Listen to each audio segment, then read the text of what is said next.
I stepped outside, rubbing my eyes and yawning, ready to start my morning with a cup of coffee and the usual parking ritual. But my morning calm evaporated the second I reached my spot. There it was, a sleek, shiny Corvette parked perfectly across my space. Not just any car, mind you, the kind of car that screams, "I don't follow the rules and neither should you." My stomach dropped. And sitting behind the wheel, smirking like he owned the entire neighborhood, HOA Karen's son. Of course, how could I forget that smug grin? The same grin he flashes when he takes his mom's rules and bends them to whatever suits him. I blinked a few times, hoping I was seeing things, but nope, the Corvette gleamed in the morning sun, mocking me. I considered my options. I could knock on the window and politely ask him to move, or I could fume silently and hope he eventually remembered the concept of parking etiquette. The polite option lasted exactly 5 seconds in my mind before I realized, no, this was going to need more than a polite conversation. I approached the car, trying to appear calm, like a person who might take their coffee spill more seriously than a teen in a $60,000 car.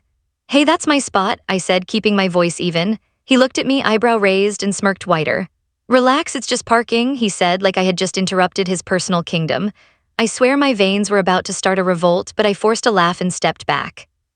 I walked away, pretending to sip my coffee, but inside my brain was on fire. How could someone be that oblivious, that entitled, that ridiculous? I scanned the neighborhood, hoping no one else saw this confrontation. But the truth was, everyone probably did, and I could already feel the gossip forming. Karen's kid strikes again. I tried to tell myself to let it go. After all, it's just a parking spot, right? But anyone who's ever dealt with Karen knows that giving in is not an option. Letting this slide would be like handing her and her son a free lesson in superiority. I shook my head. No, not today. Karma has a schedule and I had a front row seat. By the time I got inside, I was packing. My coffee had gone cold, forgotten on the counter. I ran through ideas in my head and not one of them involved breaking the law. Oh no, this needed to be clever, precise, and most importantly, satisfying. Maybe I would wake up tomorrow and find the Corvette redecorated in a harmless but unforgettable way. Maybe a glitter storm or harmless sticky notes covering every inch. The possibilities were endless. As I watched the morning sun hit the driveway from my kitchen window, I realized something important. Patience was key. I didn't need to react immediately. I needed to watch, plan, and execute. That Corvette had no idea what was coming, and Karen, she had no clue her little golden boy's lesson was already in motion. Neighbors began to come out of their houses, stretching and waving, oblivious to the drama unfolding in my driveway. I smiled politely, keeping up appearances. They didn't need to know that I was about to turn a simple parking dispute into something they would talk about for weeks. By the time I finished my lukewarm coffee, I had the plan forming in my mind. This wasn't going to be petty. This wasn't going to be a slap-on-the-wrist moment. This was going to be the kind of story people tell in the neighborhood over barbecues and HOA meetings about how someone finally taught Karen's kid a lesson he wouldn't forget. I leaned against the counter, feeling that satisfying mix of excitement and anticipation. This was going to be fun. By tonight, the Corvette would have a new story, and I would be the one smiling quietly in the shadows. Little did HOA Karen and her son know, their morning arrogance had just signed up for a reality check they would never see coming. And that, my friends, is how it all started. I knew I couldn't just sit around and wait for the Corvette to magically disappear. Patience was important, sure, but there's a fine line between patience and passivity, and I was not about to cross it. So I grabbed my coat, told myself to breathe, and stepped outside again, this time with a more determined stride. Today, the kid was getting a polite reminder of what boundaries were, and if polite didn't work, well, let's just say I had a few backup ideas. As I approached the car, I could feel the heat in my face rising. The kid was leaning against the Corvette now, sunglasses on, headphones in, pretending like the world had no rules. He didn't even glance at me until I cleared my throat loudly. "Hey," I said, keeping my voice calm but firm. "That's my spot." Finally, he looked up, and oh, the smirk, that ridiculous, confident smirk that drives you crazy. "Relax," he said again, waving a hand like I was overreacting to a paperclip on the floor. "It's just parking." I took a deep breath, counting silently to 10. 1, 2, 3, okay, I lost count somewhere around 7. "It's not just parking," I said. "It's my parking spot, I pay for it, it's mine." I hoped the words carried authority, but all I got in return was a faint shrug and that same infuriating grin. By this point, I could feel a little crowd forming. Neighbors were peeking out of windows, curious about the drama unfolding. And me? I was trying very hard to keep my cool while my brain screamed, "This kid needs a lesson, and it needs to be memorable." I tried another tactic, humor. Sometimes a little sarcasm gets through. You know, I said, tilting my head, Corvettes are amazing, really, but if you keep using my spot, the universe might start charging you extra. He blinked at me, and I swear I caught a flicker of uncertainty. Maybe, just maybe, he realized this wasn't a joke. But then, of course, Karen's little training kicked in. He straightened up, puffed his chest, and said, Mom says it's fine, I can park wherever I want. That's when I realized this wasn't just a kid problem. This was an entire family problem, the kind where entitlement runs so deep it's practically hereditary. I sighed deep, dramatic, world-weary sigh. Mom says okay, I muttered, mostly to myself as if repeating the words made them less absurd. I had a choice: escalate here, risk neighborhood drama, or play it smart. I chose smart. I walked back to my house slowly, pretending to sip my coffee again, acting calm while my mind raced with possibilities. By mid-afternoon, I was packing the living room like a caged detective. I needed a plan, something clever that wouldn't land me in trouble but would make a point. And the more I thought about it, the more I realized I had to wait. Timing was everything. The perfect revenge is never rushed, it's calculated, precise, and executed when the target least expects it. I glanced at the driveway. The Corvette sat there gleaming as if daring me to make a move. I shook my head, a grin spreading across my face despite myself. Oh, it was on.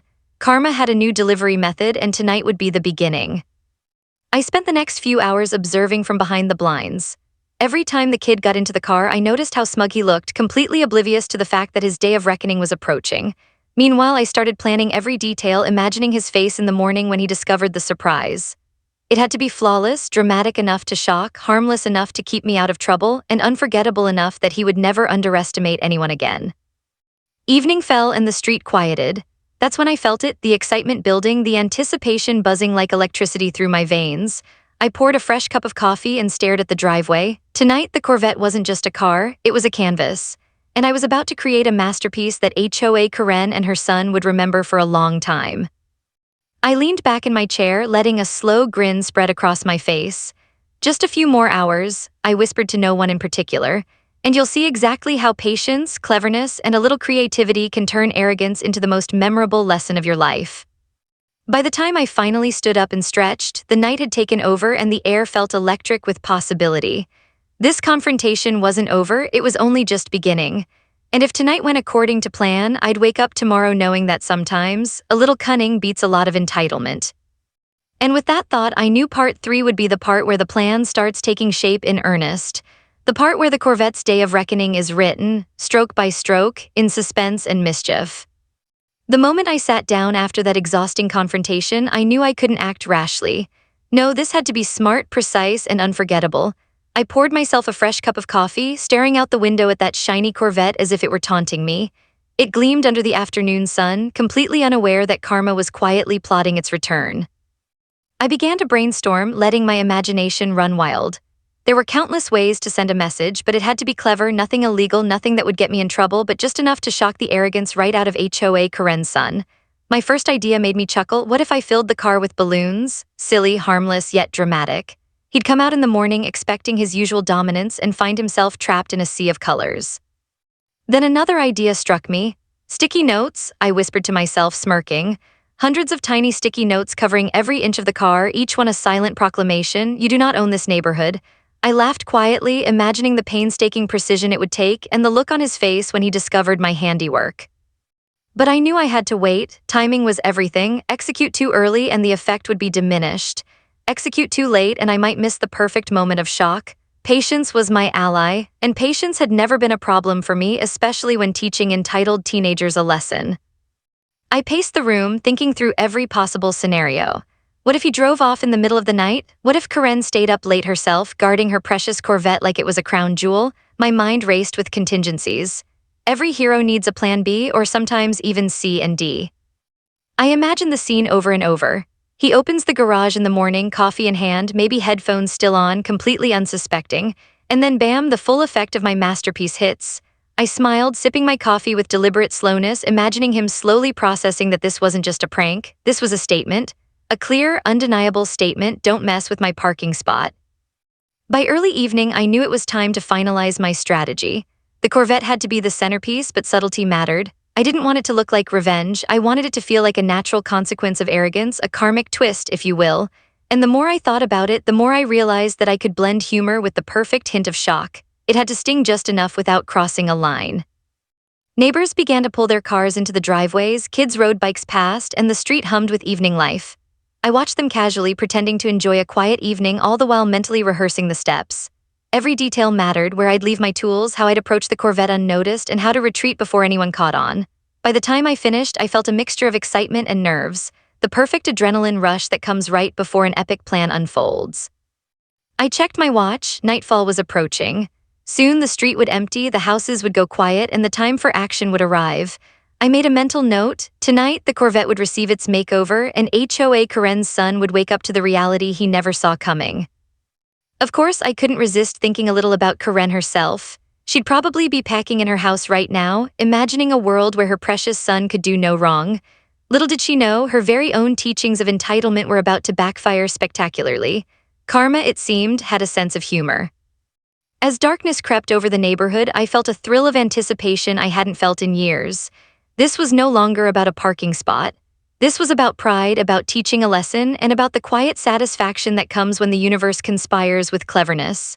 Tonight, the Corvette would be the messenger, and I'd be the unseen conductor of the symphony. I finished my coffee, set it down carefully, and looked out the window one last time. The Corvette sat there, gleaming and oblivious. The stage was set, the audience was waiting, and by the time the sun rose tomorrow, one entitled teenager and perhaps one overbearing HOA mom would learn a lesson they would never forget. Tonight was the night, and I couldn't wait to see the outcome. Night fell, and with it came the hush that blankets every quiet suburban street. I glanced at my watch. Perfect. Everyone in the neighborhood was indoors, lights flicked off house by house, and even the distant hum of cars faded. The world felt suspended in anticipation, and my pulse quickened. This was it, the Corvette's moment of reckoning. I grabbed my jacket and a small backpack containing the tools of my harmless but satisfying revenge. Every item had its place. Every move had been rehearsed in my mind dozens of times. The street was quiet, almost too quiet, and I felt a thrill I hadn't felt in years. This wasn't petty, it was poetic. As I stepped outside, the night air hit me like a cool shock. I hugged the shadows, careful to avoid the streetlights. Every rustling leaf, every distant bark of a dog made me tense, but I couldn't let that shake me. Timing was everything. I had to act fast and smart. I crept toward the Corvette like a cat stalking its prey, silent and deliberate. The car gleamed under the faint glow of the porch light, as if mocking me, daring me to make a mistake. I crouched near it, my heart pounding with excitement. This wasn't just about the car, it was about setting the stage for Karma in its purest form. And I couldn't help but imagine the look on that kid's face when he discovered what awaited him in the morning. I pulled out my first item, hundreds of sticky notes, each one blank, ready to transform the car into a chaotic masterpiece. I worked meticulously, pressing them on every visible surface. Side mirrors, hood, windshield, even the license plate frame, no inch left untouched. The effect was immediate, even under the dim porch light. The Corvette looked ridiculous, like a giant yellow grid of chaos that belonged in a comedy sketch rather than a neighborhood driveway. As I moved around the car, I suppressed a laugh, remembering the kid's smug expression from earlier. I could almost hear the words he'd utter when he first saw it. What the how? That mental image made me grin so wide it hurt. Then came the final touch. I placed a harmless but dramatic sticker on the rear window, a simple, bold statement: respect the spot.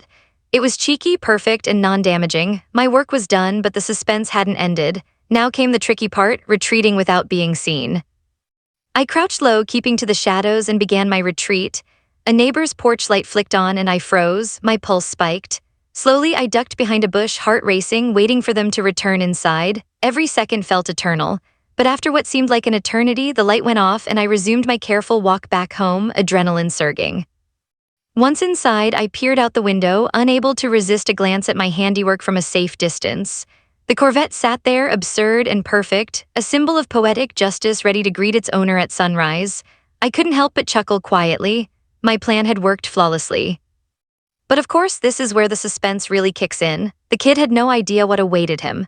Karen had no clue either, and me, I sat in my kitchen, coffee in hand, waiting for the inevitable storm of confusion, frustration, and maybe even panic to hit the driveway in the morning.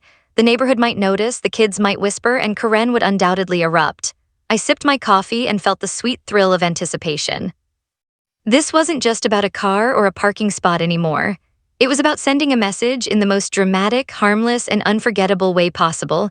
Tonight, the stage had been set perfectly. Tomorrow, the show would begin, and I couldn't wait to watch every reaction unfold.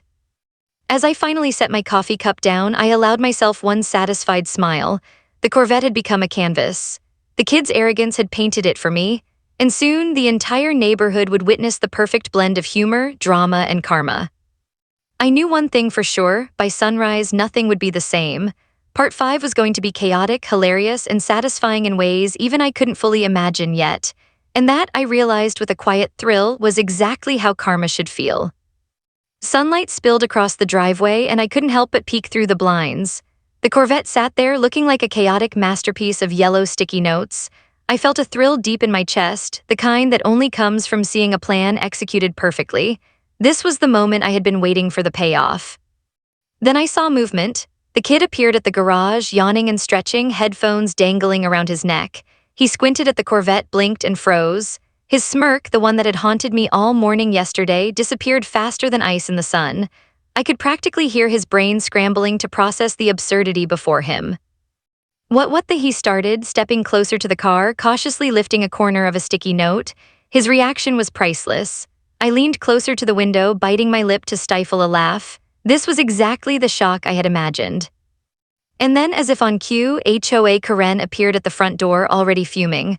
Her robe flapped behind her like a cape of entitlement as she stomped down the porch steps. "What did you do to my son's car?" she shouted, making the entire street perk up and listen.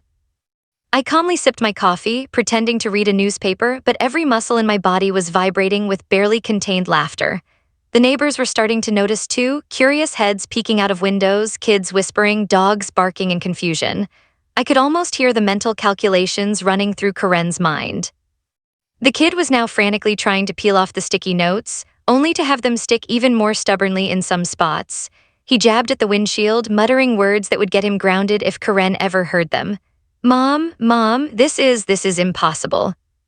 Karen's face was bright red, veins popping, and she was waving her arms as if she could physically erase the sticky notes with sheer willpower.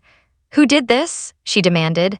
"This is vandalism. This is completely unacceptable." I took another slow sip of coffee and set the cup down gently.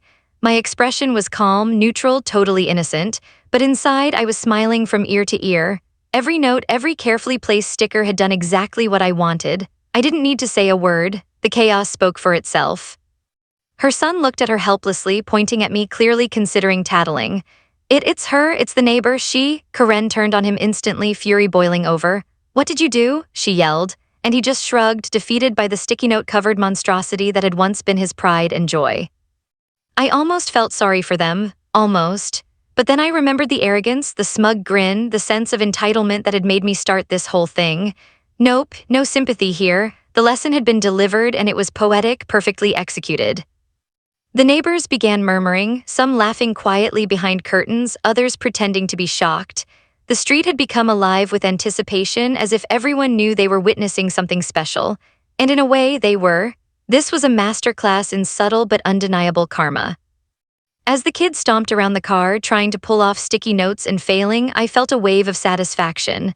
This wasn't mean-spirited, but it was impactful. And Karen, she couldn't even look at me without seething. That alone was worth every careful step I had taken the night before. By the time I finally turned away from the window, I knew one thing for certain: the Corvette had been properly humbled. Karen's son had learned, at least for today, that entitlement has limits, and for the rest of the neighborhood, this would become a story to whisper about for weeks.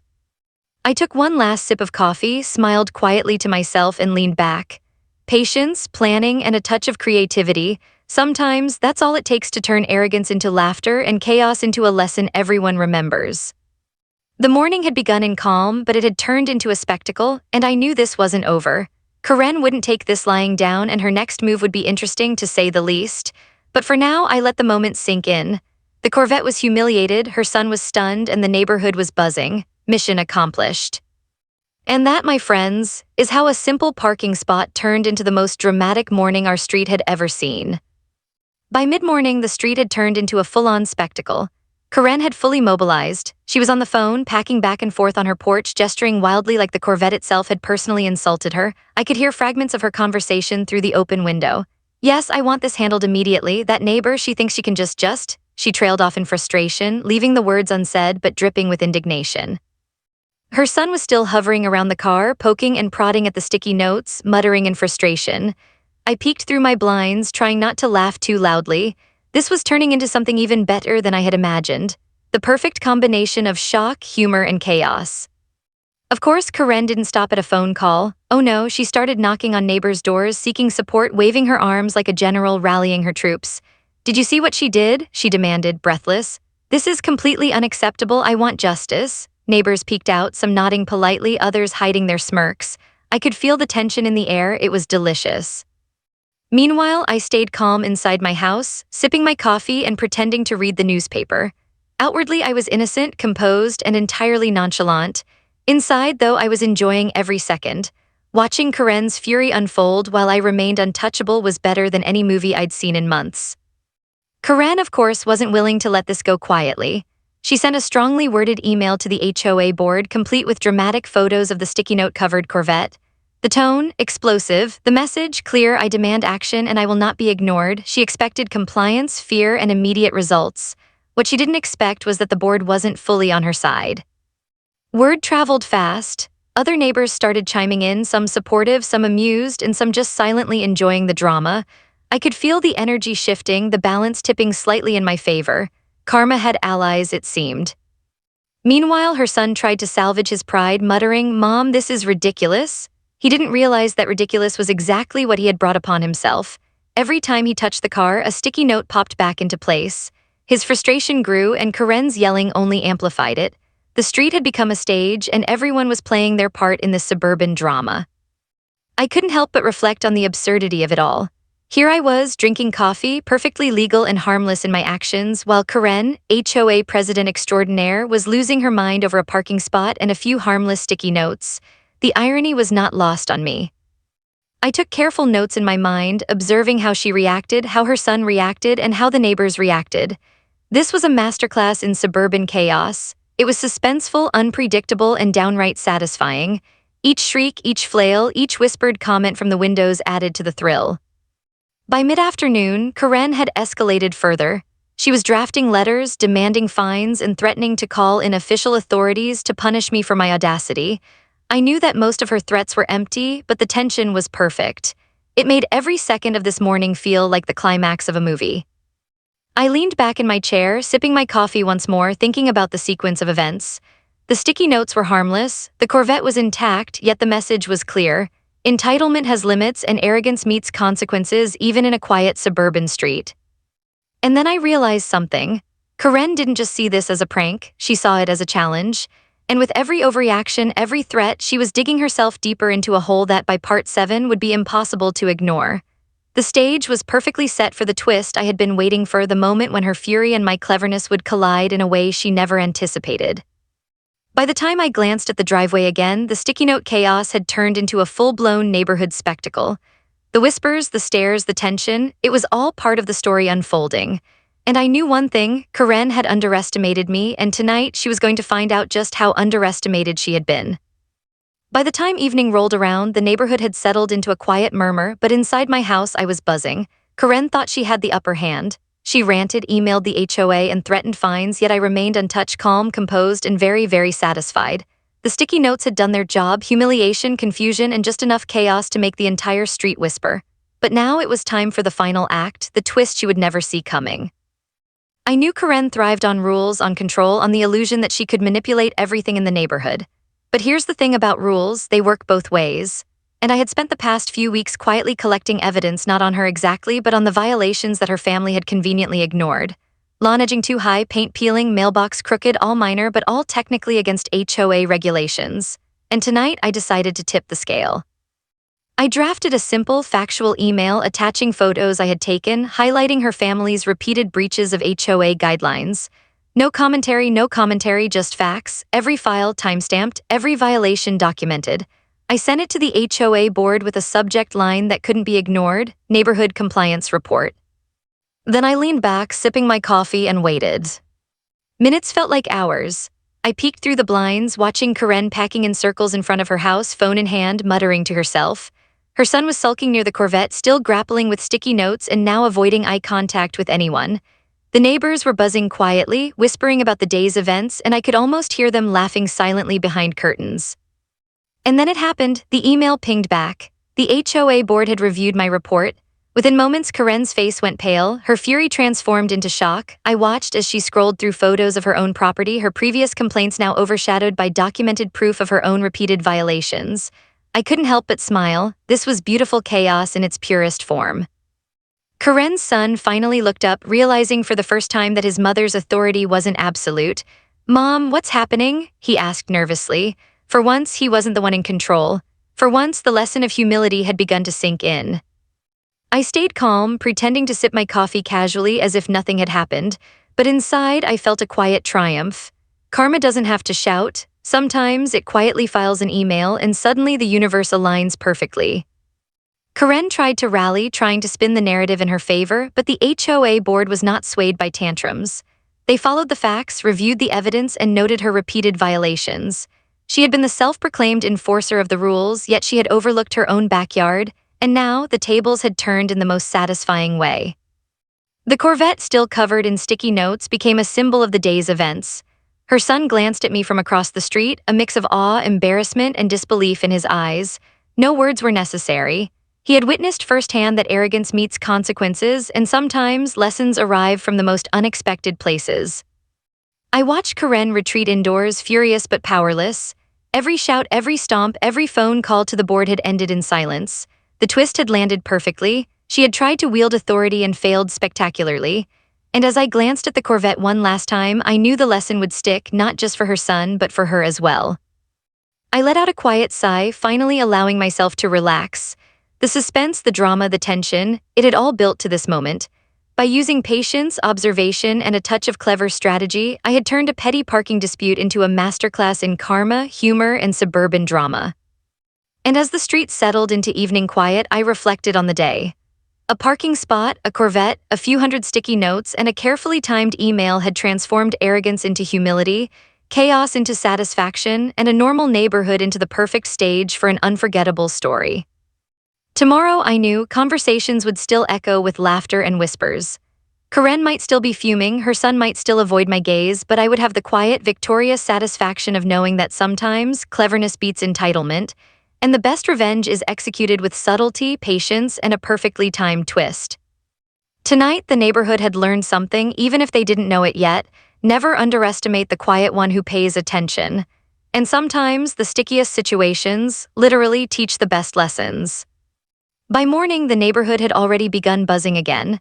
Karen's son peeked out from behind the curtains of his house, probably hoping the Corvette had magically returned to normal overnight. Spoiler alert, it hadn't. The sticky notes still clung stubbornly to every surface, creating a grid of chaos that could be spotted from the street. Even in daylight, the effect was ridiculous and hilarious. Karen appeared on her porch again, fuming but cautious this time. She glanced at the Corvette, then at me through the window. Our eyes met, and I gave a slow, casual nod. Innocent, composed, untouched, yet inside I was bursting with quiet triumph. The neighborhood had taken notice. A few neighbors were outside, pretending to water their lawns, peeking slyly at the scene. Some whispered, some chuckled quietly, and a couple even snapped photos. Word travels fast in small communities, and I knew this story would be retold for weeks, maybe even months. I smiled to myself. Mission accomplished. I went about my morning routine, coffee in hand, enjoying the rare sensation of total satisfaction. Every movement, every glance toward the Corvette reminded me, patience, planning, and creativity had won the day. Karen's fury was contained, her son's arrogance humbled, and the neighborhood entertained. Perfect balance. By mid-morning, Karen had begun her retreat indoors. She was muttering to herself, probably drafting another complaint, but the sting of her own violations hanging over her had muted her usual confidence. Her son tried once more to peel off the sticky notes, but they clung with stubborn persistence, like tiny yellow reminders that arrogance has limits. I could hear him muttering under his breath. "I can't believe this, Mom," he trailed off, shaking his head, eyes wide as he surveyed the masterpiece that had been his Corvette.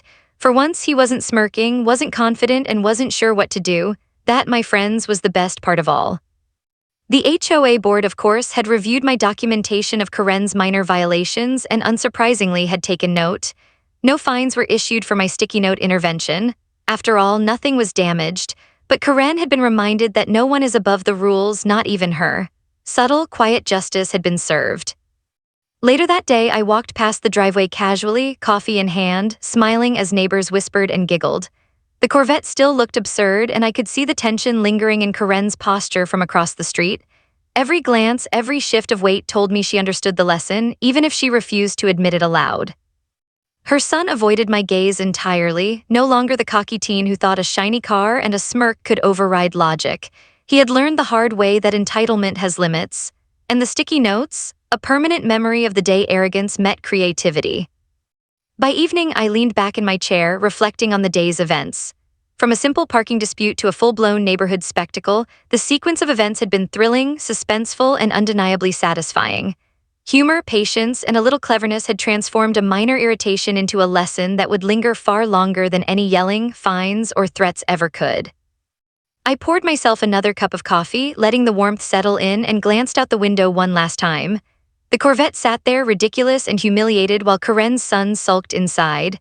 The street had returned to its usual rhythm, yet the energy of the day lingered. A small victory, perhaps, but one that felt enormous.